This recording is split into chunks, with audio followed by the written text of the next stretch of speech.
Welcome to the Market Me podcast with your host, Mike Moll. Each episode of Market Me deconstructs real campaigns for actual businesses to improve their marketing efforts. Mike is the founder of Social Media House and a digital marketing consultant who teaches marketing strategy to executives and their teams from small business to Fortune 500 companies. Let's get started. Perfect. So we've got Anthony Sarandrea on the show today. Thanks so much for coming, man. Thanks for having me, Mike. Excited, bro. Tell me about yourself. Yeah, brother. So, I started really going door to door, knocking in the Arizona 110-degree weather, and just kind of grinding it. Had never been in front of a computer, never done anything marketing related. You know, now looking back on it, door to door is probably one of the best grassroots marketing things you could do, or you know, kind of grinding it out just to sharpen the blade, if you will. And fast forward today, we do over six figures a day online in revenue, and spend tens of thousands a day on Facebook or their social Snapchat, one of their top 10 biggest advertisers, bunch of different platforms like that. To essentially what we do is we drive customers that are experiencing different financial hardships or financial problems, and we either service them in-house or we connect them with a company that's able to help them. So very similar to a lending tree that a lot of people are familiar with, or a nerd wallet on the maybe on the horn today. But that's what we do, and we love the hell out of what we do. It's a blast. Great. And how did you get started down that path from door to door? What were you selling door to door? Dude, I was doing solar panels for a minute. Nice. Solar hot water heaters, actually, if I'm going to be specific.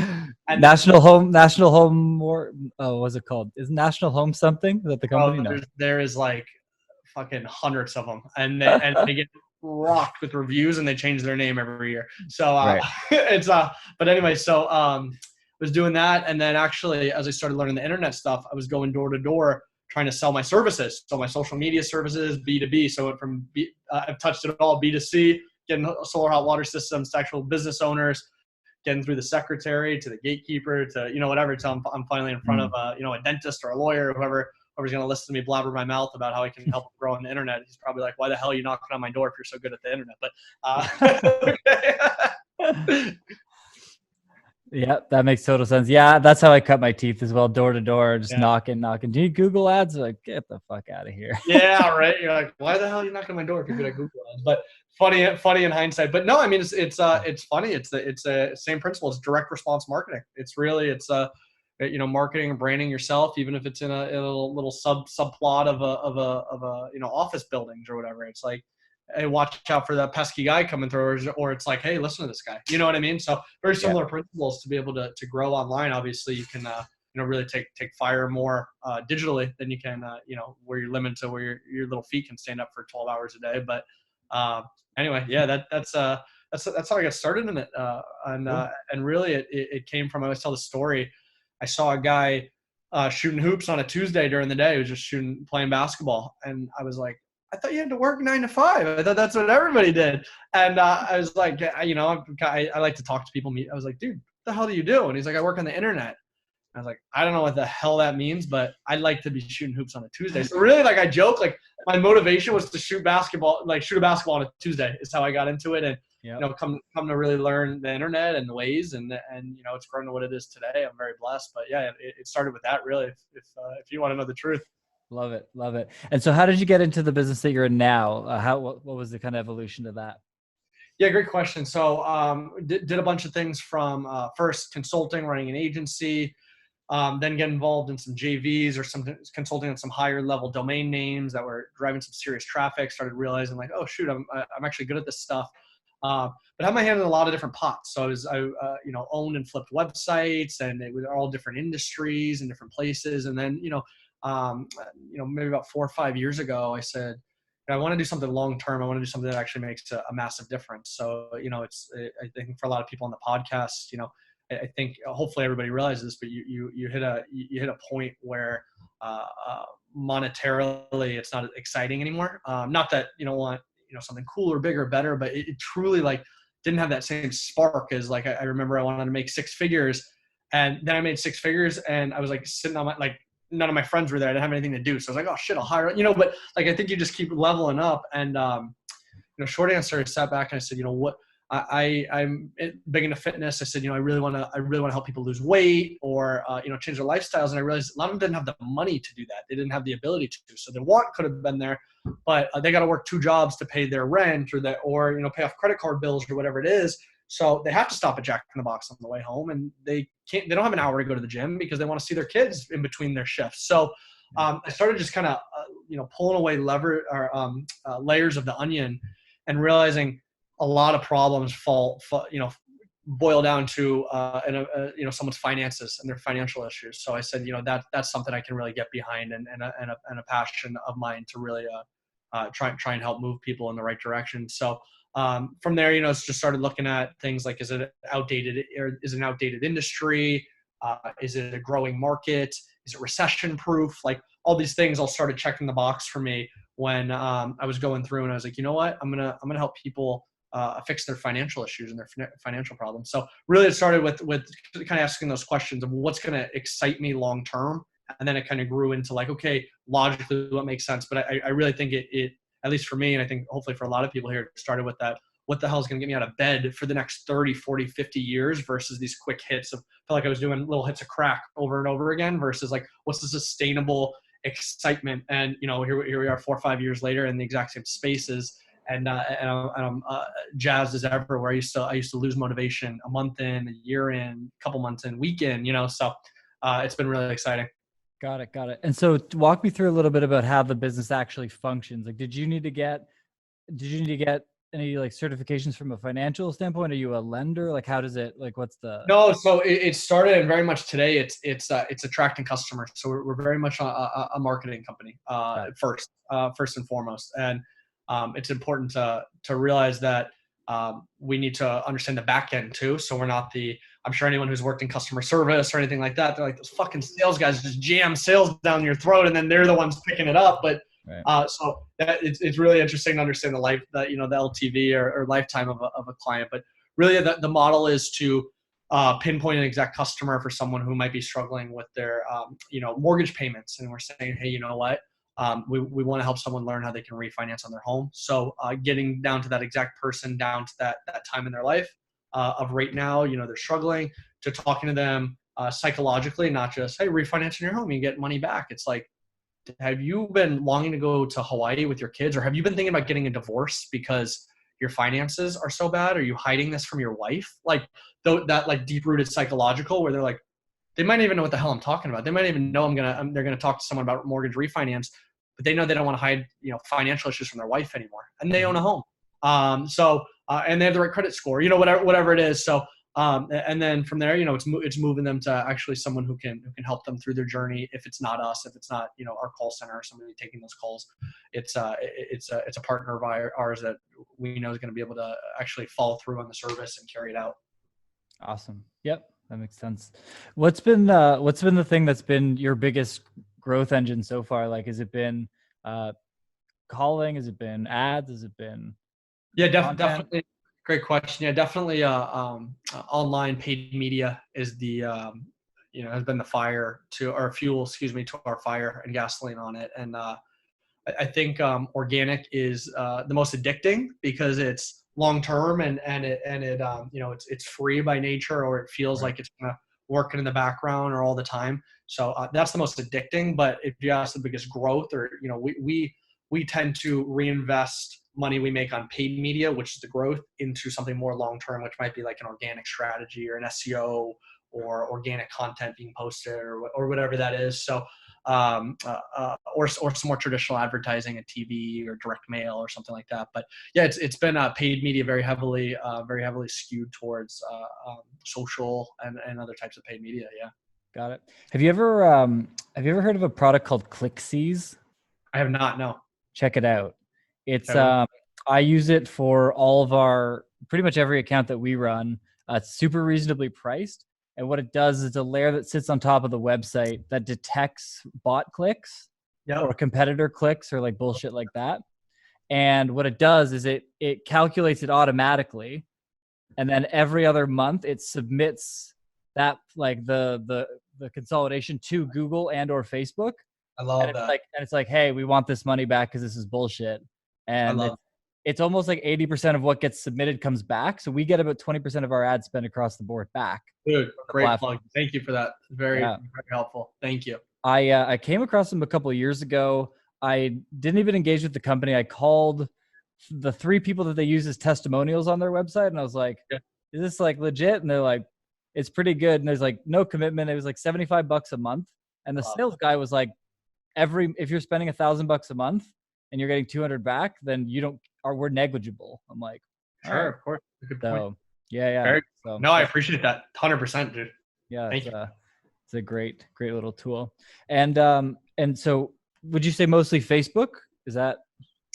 Not necessarily. I mean, we have been and we were, and we do of course leverage a lot of Facebook. So whether it's audience related ability, or the fact that people spend so much time on there, or the targeting again, or the rich type of content as well too. People are going there to digest content. So we definitely do a strong percentage on Facebook. But no, I mean we're in the Snapchats of the world, the YouTubes of the world, search, native, and like I said, getting into the more traditional mediums as well too. So the direct mails, the TVs, which has been even down to the radio, has been a pretty interesting pivot for us, or not pivot, I should say, but I guess another weapon in the toolbox. We'll be hopefully launching on TikTok here in the next few weeks, which should be interesting. So I'll report back on anything there, but that should be a fun platform. I always love these new platforms. Yeah. How do you find native, by the way? I've looked at like Outbrain and some of these other Rev Content and some of these guys, but nothing struck me as anything that. Do you find it pretty effective? Yeah, it's funny you ask. It's extremely scalable. I would say it's probably one of the most scalable mediums you can find between display and native. I think it got a really bad rap because it was everyone pushing bullshit on there. It was like, here's how you can, penis pill, or fucking, is your muscle bigger than your neighbor's? Go kill it. Like just crazy shit that I think consumers got turned off from them. And then I think advertisers got turned off from it. And these platforms are just in the middle like, oh, fuck, like we have all this inventory that we have nothing to do with. So I think I really do, and am seeing it be it's funny to call it upcoming or a rising, medium, because it's been around for so long. But I really am starting to see it level out where their compliancy on both ends, their advertisers and their publishers starting to come around, which good or bad, you're jumping through more hoops and stuff like that. But again, it's not pissing off a consumer where they might actually scroll down and look at a suggested ad or something like that. So short answer, it's they have the inventory. They have, if you think about it, they kind of have, weird way, they have a pixel on how many different sites out there in your niche. So they've got some pretty good targeting abilities now, or better and better. The challenge is, transparently, is it's not a very rich media or content by my definition or opinion, as opposed to a YouTube or something like that, where I could tell a story or sell you via this.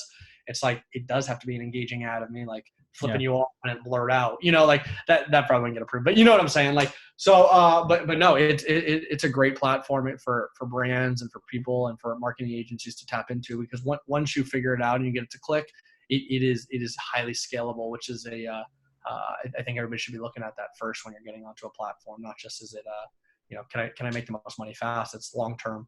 Where's this platform going to serve us? Is it worth the bandwidth today? Things like that. Yeah, makes sense. Very cool. So, even just from your website, I was looking you up a little bit before we were chatting, and I was like, this guy's a fucking doer. I fucking love talking to doers. What advice would you give for people? So I've been talking to a lot of people, not really in a coaching capacity, but I feel like it might be going in that direction. So, you came up doing door to door, which is like the hardest thing you can do. That shit is exhausting and like frustrating. Turned away, but what would you say to people that are kind of in a weird spot, or like trying to figure out what they can do? How do you get people to move forward? How do you get people to start? Yeah, great question. I would say fail fast is my favorite term I like to live by. So I remember at one point I had 8 different jobs and I was working them all part-time. Like 7 or 8 different jobs. I was like valeting, personally training. I was a rep on campus for Coca-Cola, like just the dumbest shit. I was running a social media account. I was like just wild stuff.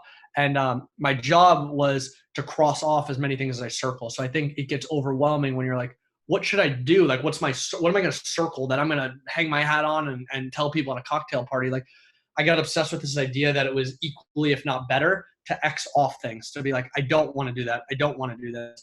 And I lost immediately that like paralysis state of like, what the fuck am I going to do with my life? Because I had to just go figure out what the fuck I didn't want to do with my life. And it got more and more chipped and chipped and chipped. And it does today too. I'm like, okay. And I keep moving like this because I'm not looking for the circle as much as I'm looking for the X's. And by doing that, it's really created a ton of clarity, created a ton of action for me. Again, I just shed that paralysis state. So that's been a massive win in my life that I continue to apply every day.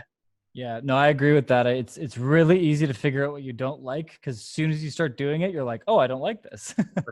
So yeah, I've not quite 8 at a time, but I've done a lot of experimenting myself. So that makes a lot of sense. I love that. And I guess just to piggyback off that, the other thing is, I find some of the greatest entrepreneurs invent something that's a pain point for them.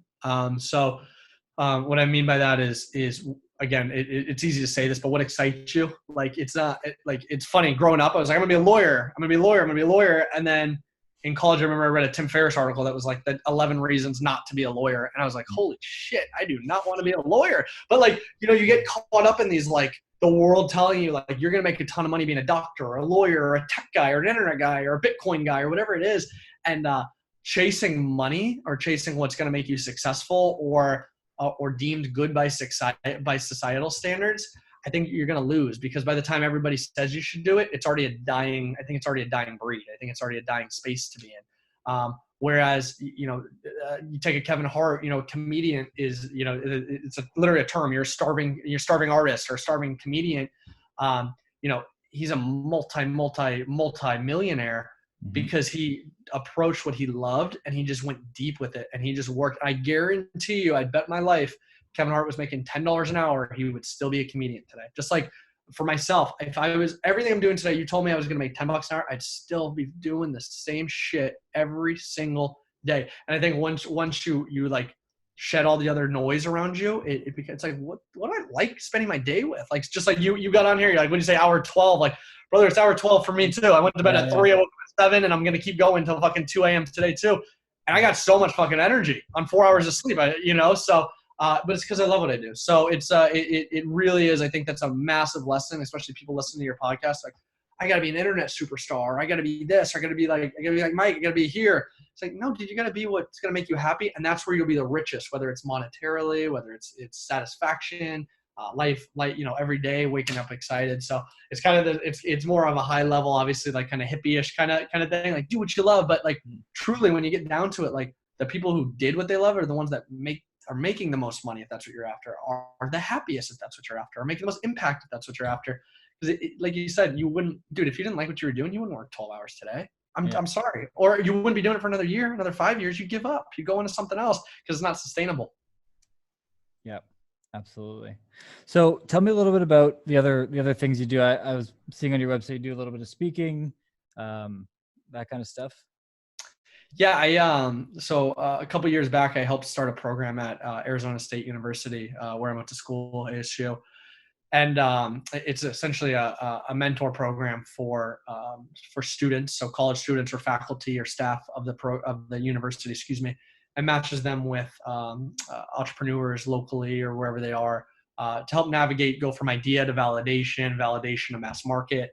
And then we were able to start getting the school to fund it and people to actually give money to students, like to the tune of a couple $1 million a year, to help get these ideas off the ground and moving them to something bigger. So giving back, I find that like, just like you, I'm busy as shit. I could work 200 hours a week, but I find my best time being spent is when I'm giving back. Because if I'm coming on a podcast like this, or if I'm speaking at an event that, I don't think anyone on your podcast is my demographic. I don't think any of them are a subprime individual looking for help with that. I'm not trying to sell anyone to do anything with me.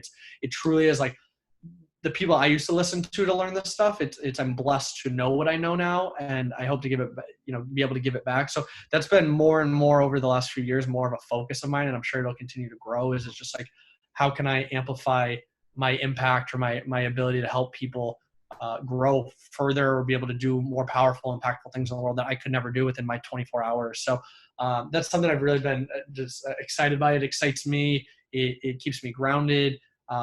It helps me move me further. It helps me keep on the pulse of what the know is. I get to hear people that are in the weeds of what's good, so it's a massive benefit that most people might look at as a takeaway from, what you're doing today or what's making you money or your job or whatever it is. But that step back, I find, is like, it's a one step back for two steps forward sometimes.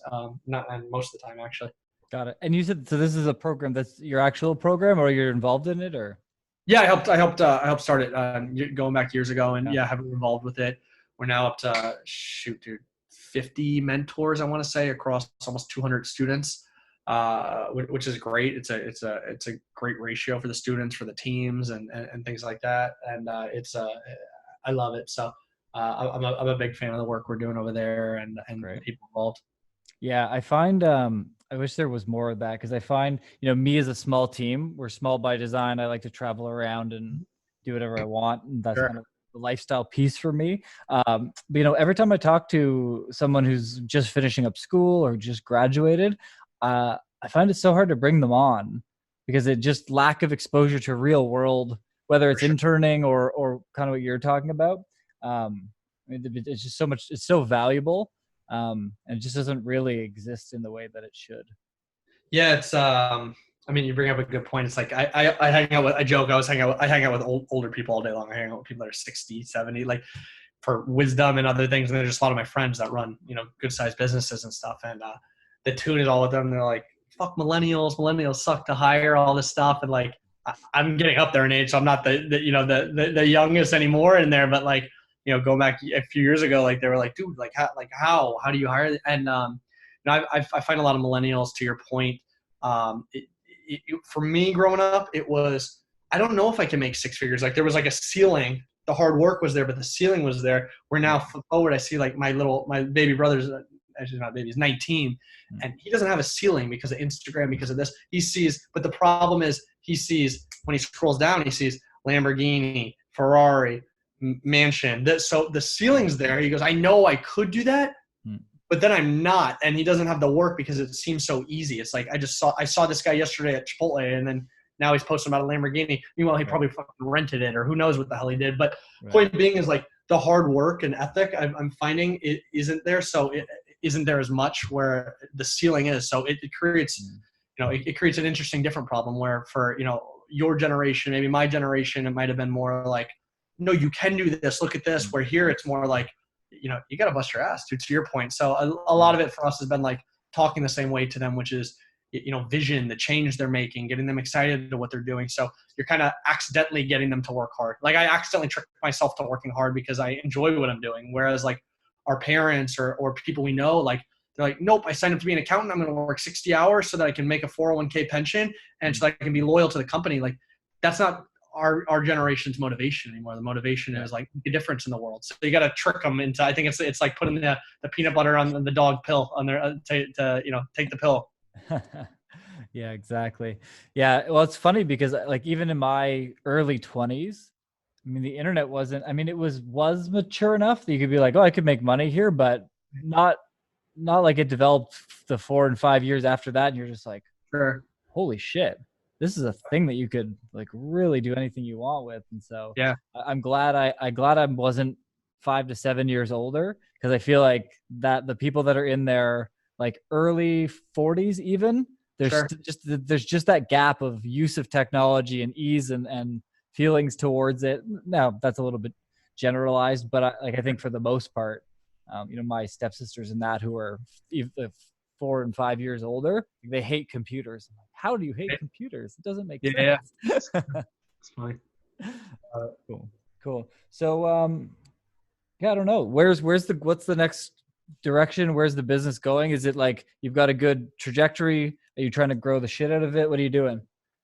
Yeah, we're scaling fast. We're always adding on different products that can help service. We're looking to bring together more of our community, so it's less. You kind of come through, we acquire you, we move you somewhere, and then it's or we serve it, and then you're gone. It's like, how can we eventually help someone with any series of their finances? So it's funny, today I joke we're ambulance chasers, so we fix a lot of problems. So when you've got a pain point, you've got a problem, you come to us, we get you to the right place.